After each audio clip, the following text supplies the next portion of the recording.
Le Cercle RH est un grand entretien aujourd'hui pour accueillir une personnalité, en tout cas une marque que vous connaissez et qui nous fait rêver, le DRH de Netflix. Oui, la plateforme Netflix, parce que c'est une entreprise. On va en parler avec Pierre Tréhin. Bonjour Pierre. Bonjour.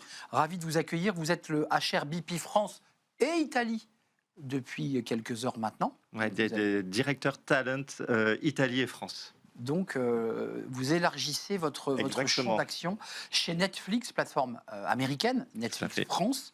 Et puis est avec moi Caroline de Senneville. Bonjour Caroline, journaliste, décideur RH. Caroline, peut-être comme la tradition le veut dans notre émission, quelques mots peut-être sur le contexte global de Netflix. Est-ce que vous avez comme ça glané quelques petites informations? Parce que pour tout dire, vous avez déjà réalisé une interview de Pierre que j'ai lu avec intérêt, et il y avait beaucoup de choses très très intéressantes déjà dans l'interview. Oui, parce qu'on entend beaucoup dire que la culture Netflix, elle est atypique, qu'elle ne convient pas à tout le monde, donc j'ai eu cette volonté de comprendre bien le modèle et les conditions pour que cette culture atypique fonctionne. Alors, vous dites dans cette interview, parce que je m'appuie sur le travail de Caroline, que tout le monde n'est pas fait pour intégrer Netflix. C'est-à-dire que Netflix, c'est une vitrine qu'on regarde sur son canapé avec joie, on va surfer, on va regarder des séries, et c'est le pied. Ouais. Et ça fait tellement rêver qu'on n'imagine pas que derrière, il y a un RH, un service financier, une entreprise. Et il y a un RH face à nous. Ouais. Et vous dites que tout le monde n'est pas fait pour Netflix. Ouais. Qu'est-ce que vous vouliez dire par là ? Et je pense que c'est l'honnêteté aussi de le dire dès le début, c'est-à-dire qu'en fait, on a une certaine exigence, on a une volonté de performance, on a une culture d'entreprise qui est quand même assez spécifique et assez différente d'autres boîtes. Et donc, nous, on fait un peu ce jeu de la transparence, de dire voilà un peu quelles sont les règles du jeu.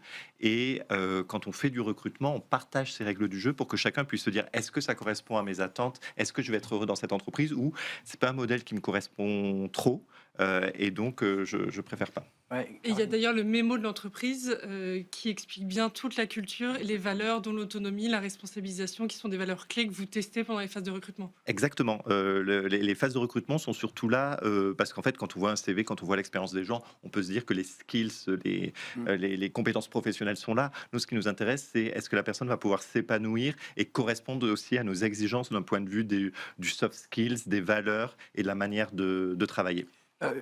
Y a le Netflix France qui développe des projets français, puis qui va bien sûr avoir des projets qui viennent des États-Unis. Comment on marie ces cultures? Parce qu'il y a un vrai sujet de culture, là, d'entreprise. Est-ce qu'il y a une identité Netflix France ou est-ce qu'il y a des peintures de guerre américaines qui viennent ici dans votre entreprise? En fait, notre force, c'est notre culture commune. C'est-à-dire que Netflix est un groupe qui est présent à l'international et le langage commun, c'est le culture mémo dont on parlait et qui est disponible pour tout à chacun sur notre site internet. Et donc, les valeurs, on les partage, les modes de fonctionnement, on les partage. Et donc, c'est ça vraiment notre base de référence. Ceci étant dit, ce sur quoi on travaille, par exemple en France, c'est de dire qu'il y a des nuances locales. Je vais par exemple prendre l'exemple du feedback. Le feedback est quelque chose d'assez clé pour nous dans notre mode de fonctionnement. Par contre, on sait que dans une culture française qui est quand même assez hiérarchique, aller faire du feedback à son N+1, à son N+2, ça peut être un peu compliqué. Et c'est pas dans la culture française, ça. C'est rare. Non, exactement. Voire même impossible. Exactement. Donc, en fait, on essaie justement d'accompagner à la fois les leaders pour être en capacité de recevoir ce feedback et les équipes de les pousser à être assez candides pour adresser le feedback à leurs leaders. Pour ceux qui nous regardent, moi, j'ai eu le plaisir d'intégrer, de mettre les pieds dans vos locaux et d'aller déposer un projet de cinéma. Donc, j'ai vu l'accueil. J'ai vu les gens qui m'ont accueilli. Le cœur de votre réacteur dans le travail, c'est tous ceux qui vont accueillir des auteurs, des scénaristes, des réalisateurs, qui vont examiner la qualité d'un projet, sa faisabilité. Est-ce que c'est ça le cœur du réacteur, des salariés qui font vivre Netflix? Il faut savoir que 50% de nos équipes en France sont des équipes dédiées à la création française. C'est-à-dire que c'est à la fois des gens qui vont sélectionner les projets qui nous sont soumis, voir si justement ça correspond à notre audience, voir si la qualité est là. Des équipes production aussi qui travaillent justement avec les sociétés de production avec lesquelles on travaille. Mais il y a aussi 50% des équipes où c'est les équipes marketing. Vous disiez très justement qu'on gère aussi il y a des titres internationaux qui arrivent aussi en France. Les équipes marketing travaillent justement avec tout ce panel de titres qui existent. Et vous l'évoquiez aussi, on est une entreprise, donc il y a un service RH, il y a un service financier, un service légal, donc toutes les fonctions que l'on connaît aussi dans d'autres entreprises. Mais, Caroline, Je voulais revenir sur un point qu'on évoque souvent, qui est le sens au travail, l'autonomie et la capacité à prendre des décisions, qui est assez importante pour vous. C'est ce que vous évoquiez lors de notre interview. Concrètement, comment ça se traduit, comment ça s'organise pour les collaborateurs? C'est quelque chose qui est très important pour nous et qui est assez, qui n'est pas nécessairement dans la culture française, qui est le fait, en anglais on dit informed captaincy, le capitaine informé, c'est-à-dire qu'on va identifier les personnes qui sont capables de prendre des décisions parce qu'ils sont experts de leur domaine, et ces personnes-là, on va leur faire confiance pour prendre des décisions sans que nécessairement on ait besoin de faire remonter à la hiérarchie ou à des comités qui vont en fait ralentir la prise de décision et minimiser l'agilité dont on a besoin. Ce qui est attendu aussi de ces capitaines informés, c'est qu'ils puissent débattre, c'est-à-dire qu'avant de prendre leurs décisions, qu'ils puissent faire quand même ce travail avec d'autres personnes, de dire voilà la décision que je veux prendre et débattre de cette décision. Ce que vous dites, Pierre, et pour prolonger ce que demande Caroline, c'est, si j'ai bien compris, il y a beaucoup de travail en collectif. Il y a une prise d'autonomie du collaborateur, mais sur certains projets importants sur lesquels vous êtes dans une industrie, il ne faut pas se tromper. Vous vous mettez, je dirais, presque en cercle, en rond, et on débat. Ça se passe comme ça? Exact. En fait, c'est trouver la bonne balance entre l'individuel et le collectif. Et les gens sont responsabilisés, ils sont autonomes sur leur prise de décision. Par contre, il y a ce travail justement collectif et ne pas rester dans son couloir de nage tout seul pour justement bien donner de la visibilité sur les décisions qui sont prises. C'est ça que vous expliquez aux collaborateurs quand ils arrivent. Ils ne seront pas dans un bureau fermé à visionner des films et à recevoir des gens. C'est pas ça, Netflix. Pas du tout, pas du tout. Il y a cette notion, on peut penser, voilà, une culture américaine qui est très individualiste. Il y a la responsabilisation des gens, mais il y a surtout justement le travail en collectif entre les fonctions. Il faut que la fonction marketing parle à la fonction contenu, il faut que la fonction contenu parle à la fonction pub. Il faut justement travailler sur ce qu'on appelle, nous, en termes de cross-fonctionnel. Donc ça veut dire des espaces de discussion et d'échange, bien sûr, des forums formalisés. Exactement. C'est bien ça, hein? Exactement. C'est quoi? C'est à temporalité quotidienne, hebdomadaire? Comment vous organisez la vie des collaborateurs dans le... Parce que nous, on voit que votre écran, en fait. On voit pas ce qui se passe derrière. En fait, il n'y a pas de règles. C'est-à-dire qu'il y a ce livre de Reed Hastings, No Rules Rules, qui représente quand même assez bien la culture de Netflix, qui est dire, on va pas dire aux gens, il faut faire une réunion tous les jours, toutes les semaines. C'est en fait, chacun identifie par rapport à son expertise ce qui fait du sens pour lui dans ce moment-là et réunit les partenaires cross-fonctionnels avec lesquels il doit travailler. Agile, très souple. Exactement. Mais on veut minimiser, ça ne veut pas dire qu'on n'en a pas, mais on minimise les process et les règles pour justement, encore une fois, garder de l'agilité et de la flexibilité dans notre mode de fonctionnement. Surtout dans les cas de transformation, parce qu'il faut que la culture soit maintenue dans des moments plus compliqués. Totalement. Et vous en avez connu. Et on en a connu. Et je pense que le meilleur exemple, c'est justement, j'évoquais la pub. Mais en 2022, Netflix connaît un ralentissement de la croissance. Et il y a cette exigence de pivoter rapidement. Et l'une des solutions qui est trouvée par nos dirigeants, c'est implémenter la pub chez Netflix, ce qui n'était pas le cas auparavant. Donc en fait, pour le contexte, c'était des discussions qui ont lieu au mois d'avril. Dès le mois de septembre, donc quelques mois après, on voit les premières pubs arriver. Donc on a et depuis, si je prends l'exemple de la France, la première personne recrutée pour la pub est recrutée fin 2023, début 2024. Aujourd'hui, on parle plus d'une quarantaine de collaborateurs dans le bureau qui en compte 170. Donc voilà, il y a cette dynamique et cette agilité qu'on souhaite préserver. Pour ceux qui se passionnent du cinéma, ce qui est mon cas, et de ses coulisses et de la manière dont on le construit, vous êtes le DRH et vous allez recruter des gens. Comment ça se passe? Vous triez des CV parce que vous avez 500 CV parce que ça fait rêver de travailler chez Netflix, ou est-ce que vous êtes aussi vous-même un chasseur de tête de talent en allant dans les grandes maisons, Pathé, Gaumont, tous ceux qui fabriquent du cinéma aussi? Est-ce qu'il y a comme ça une guerre des talents dans votre secteur? Il y a une guerre de talents comme dans tous les secteurs attractif et où il y a quand même peu d'élus, on va dire. L'industrie créative, notamment en France, n'est pas une industrie exactement très grande. Notre chance, je dirais, c'est qu'on est une entreprise très attractive. C'est-à-dire que la marque Netflix, moi, je n'ai pas, en tant que DRH, je n'ai pas de problématique de marque employeur ou ce type de sujet. Et donc, nous, par contre, on fait encore une fois, je disais, le jeu de la transparence. C'est-à-dire qu'en fait, on publie nos offres, on laisse l'opportunité au marché de se positionner. Ça ne veut pas dire que sur certains rôles assez stratégiques, sur le contenu, on n'est pas au courant de ce qui se passe sur le marché, on n'a pas des contacts et on ne va pas chercher les gens qui nous intéressent. Donc là, au moment où on se parle, vous produisez, il y a des entreprises de production ou de coproduction Netflix, où on va sortir des séries, des films.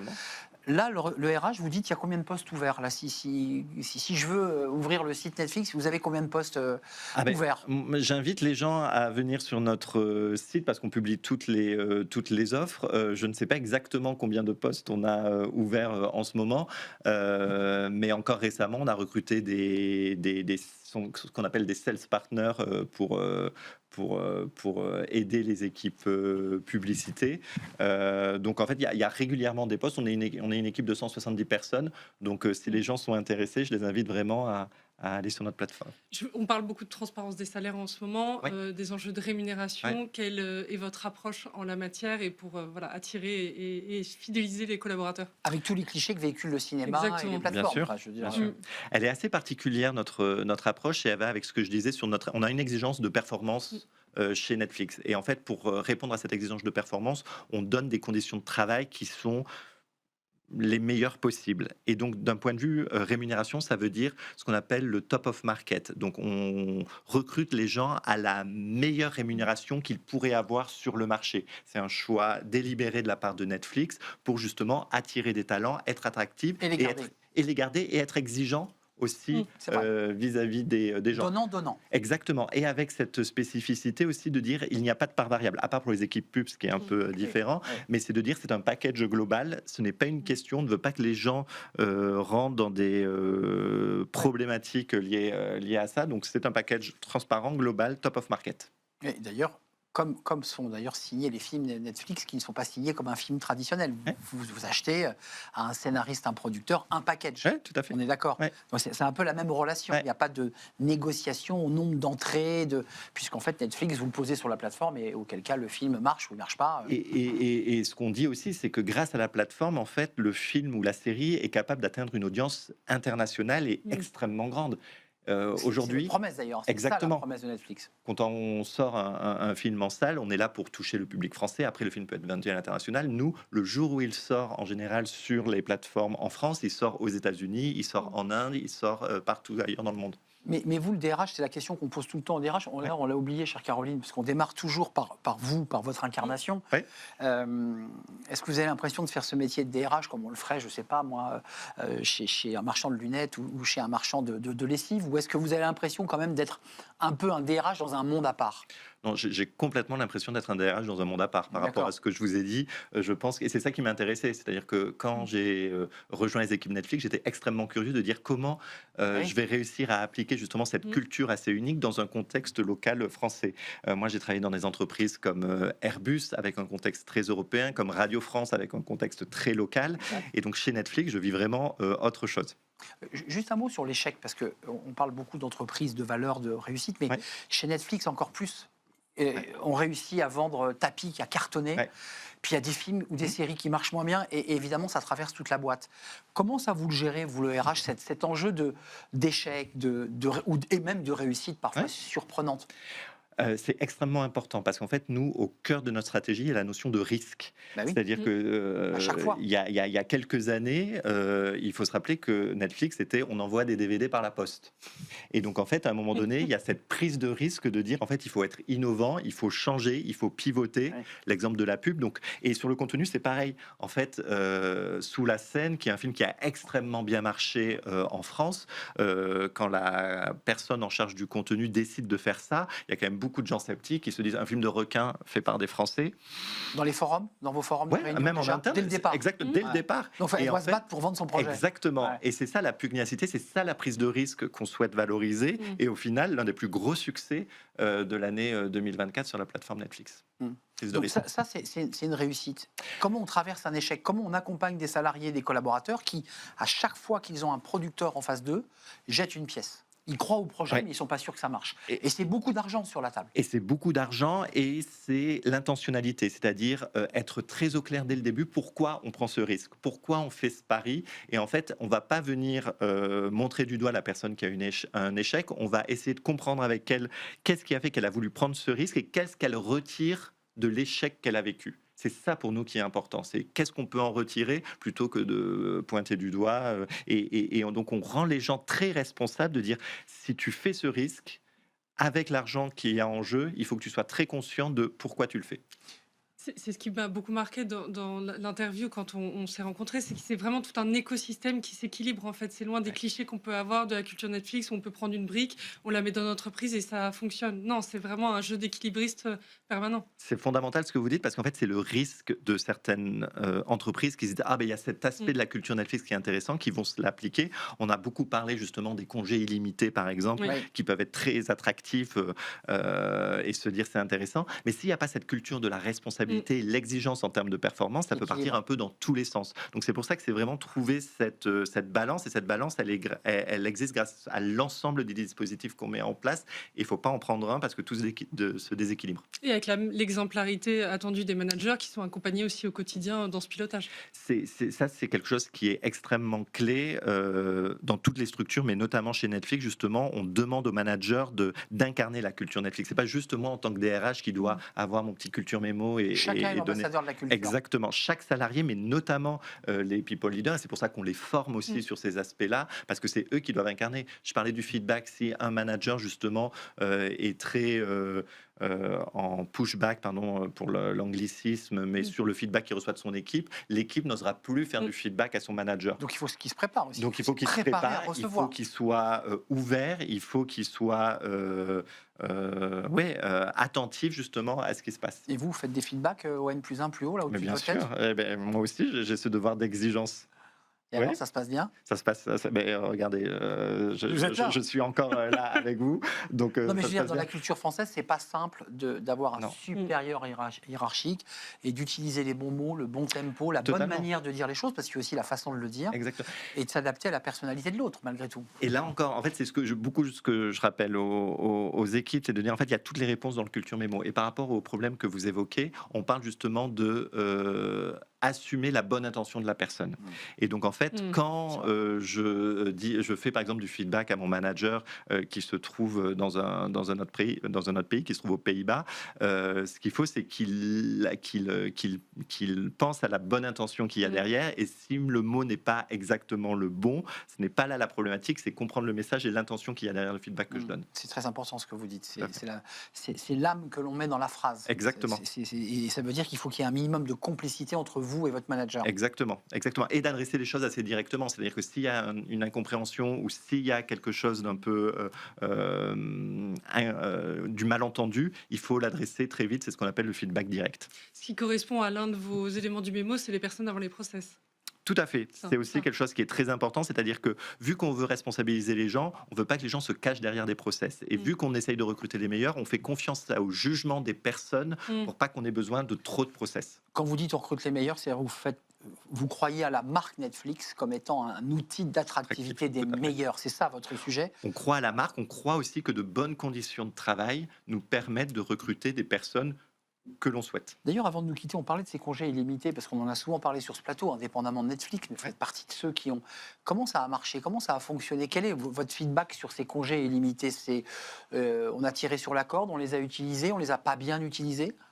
En fait, c'est responsabiliser les gens et les prendre pour des adultes. C'est-à-dire qu'à partir du moment où on fait confiance, où on part d'un postulat de confiance, ça fonctionne. À partir du moment où on a une exigence de performance pour les gens, ils vont pas être justement dans essayer de manipuler le système. Et s'ils le sont, on aura aussi des conversations. On ne s'interdit pas d'avoir des conversations très directes et très franches avec les collaborateurs. Donc en fait, ça va dans les deux sens. Et je pense que tout le monde a une responsabilité dans cette histoire. Attendez, pour qu'on y voit clair, ça veut dire la possibilité de prendre des congés qui ne durent pas 15 jours, mais un mois, si je le souhaite.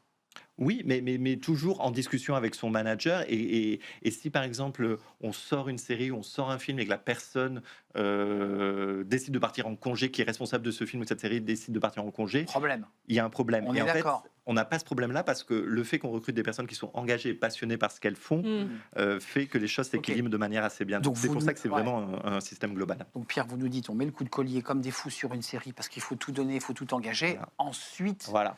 en accord avec le manager. Exactement. C'est le modèle du cinéma. J'ai besoin de souffler aussi. Et c'est la notion de jugement qui est aussi très présente, faire preuve de bon jugement quand on pose ses congés, quand on prend une décision business. En fait, c'est travailler un peu comme si c'était notre entreprise, être responsabilisé. Exactement. Chacun est entrepreneur de lui-même et travaillant dans cette grande et belle entreprise qui est Netflix. Combien de collaborateurs d'ailleurs, on l'a pas dit? 170. 170 en France. Je rappelle que vous êtes le HR France, mais aussi Italie.